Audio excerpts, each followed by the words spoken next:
الرحيم أقسلامها أنت waxaan rabaa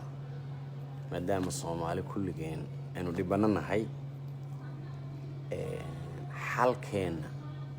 xaguu ku jira iyaan isla qorsheynaynaa kulligeen waxaa jirto wax diinta islaamka ay noo sheegtay oo la kala yiraahdo wacdi iyo waciid oo af Soomaali ku noqonaydo waano iyo goodin wacdiga inta badan waxaa adeegsado qofka dadka inuu rabo waaniyo maslaxada ka shaqeynaayo saalixa la yiraahdo waciidkana waa qofka goodinta sameynaya ama xukunka ridayo marka maanta waxaan taaganahay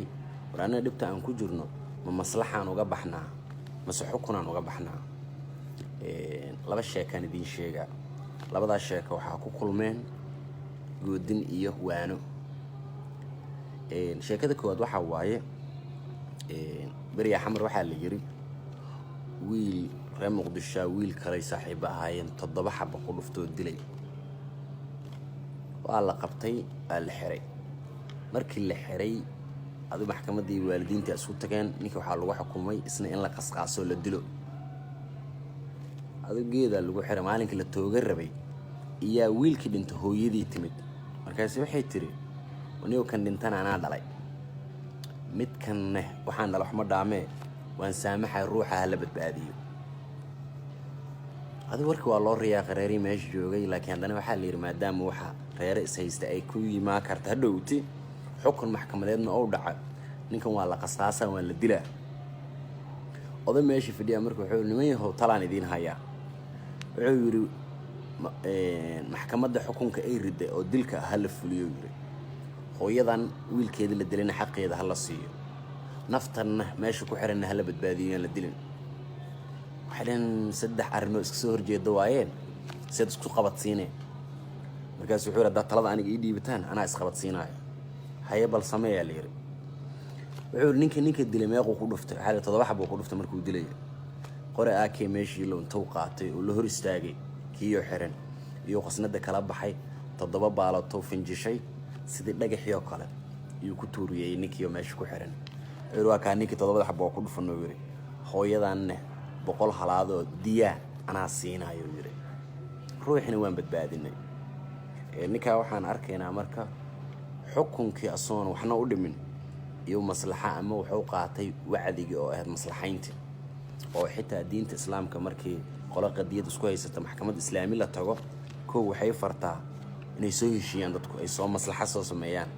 haday maslaxada isku afgar waayaan kadib in xukunka la rido oo sababta xukunka loo ordaa waxay tahay inta badan xukunku wuxuu keenaa isna cayb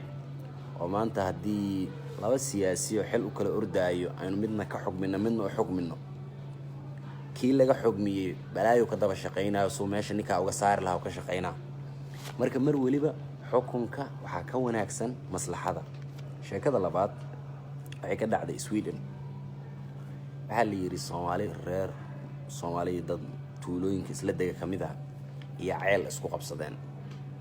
ceelka nagaale waa isku diriray dagaal xuna meesha ka dhacay labadii qolo kamid ah marka eheladoodii reer Yurub ay dheen warnimay lacag aruuriyo tikniika aan gadano reerka meel saarno adu lacag xoogan la aruuriyay oo intaas oo $1,000 maalinka marka ay dadkii lacag soo aruuriyay tashan lahaayeen meel wada qadaynay ani meesha fadhiyo wuxuu yiri warnimayahow lacagtan aan aruurinay yiri reerkeena ceel ma u qodaa